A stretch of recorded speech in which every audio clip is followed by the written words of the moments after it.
大家好，我係6D 班趙琪。我今日要講嘅題目就係香港嘅貧窮問題。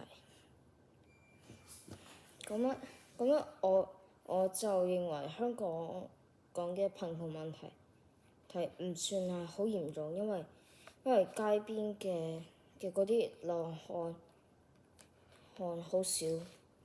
咁樣我就冇參加過嗰啲扶貧同埋體驗貧民生活嘅嗰啲活動。咁樣即使我冇參加過嗰啲活動嘅，但係我都係希望我可以參加捐款嘅活動，因為我覺得咁樣可以為有需要嘅人士提供幫助。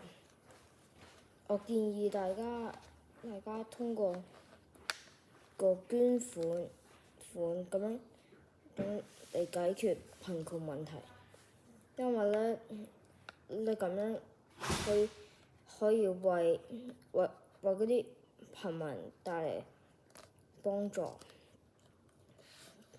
聽完香港嘅貧窮問題之後我就希望大家都可以為有需要嘅人出一分力。